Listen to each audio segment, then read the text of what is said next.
Welcome to Liverpool's Zonal Marking Explained with Lucas Leiva.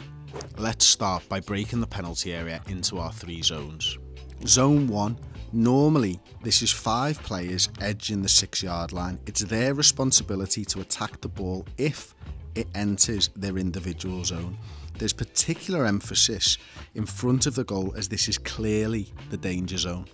Zone 2, the 3 zonal markers in Zone 2 are responsible for slowing the opposition runners down as well as responsible for their space. And Zone 3, primarily these 2 players are responsible for pressuring the second ball or, in a best case scenario, releasing for a counter-attack. Let's hear former Liverpool player Lucas Leiva break down the 3 zones.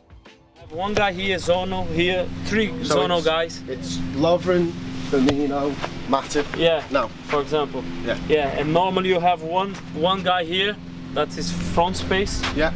That is Zonal as well. And then the other 2 or other 3 try to affect the run. So stop the runner. Try to affect the run. You cannot stop because if the guy comes running and it's penalty. But you try to delay the runner. When the guy takes the ball, you delay, because then these guys can attack the ball. Of course, if the ball comes in your zone, you attack. Yeah. You know what I mean? And then the guys on the edge of the box, then what do they do? Yeah, normally to get the second ball, no? And then counter attack. Yeah. Are they the fast guys? Normally, yeah, normally. Yeah. Now it's time to analyse our 5-3-2 zonal system in a game situation. To analyse it, we've mapped it out from a still image taken right before the corner's taken, and then we've converted that into a bird's eye view.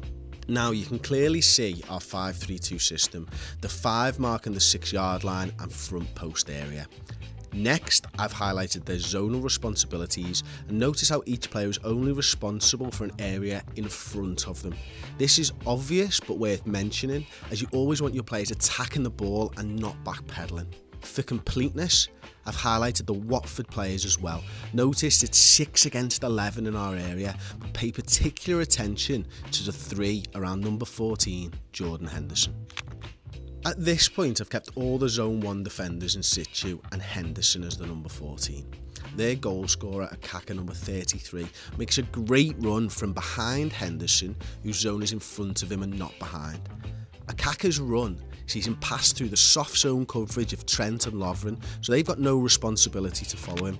Now, if you watch the goal back, you can clearly see Roberto Firmino watching the ball, so he doesn't see Akaka coming. And because Akaka's got a run on him, and because Firmino is not attacking the ball, it's a perfectly executed set piece from Watford.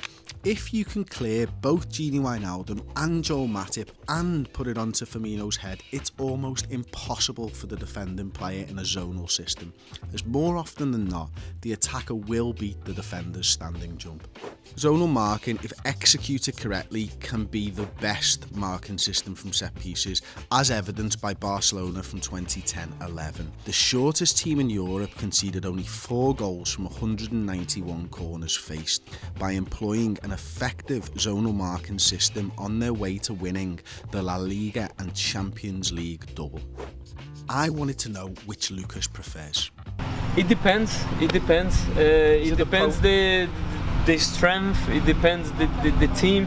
You know, so if it's Matip, yeah, it's easier for him. Maybe not Mama, but it will be easier for him. If I mark Matip man on man, it will be harder for me. Yeah. You know what I mean? Here in Lazio we have one front man. We have one man here on the space. Yeah. Here, front post. One there. Yeah. Zonal, and the rest is man on man. Oh, a mix.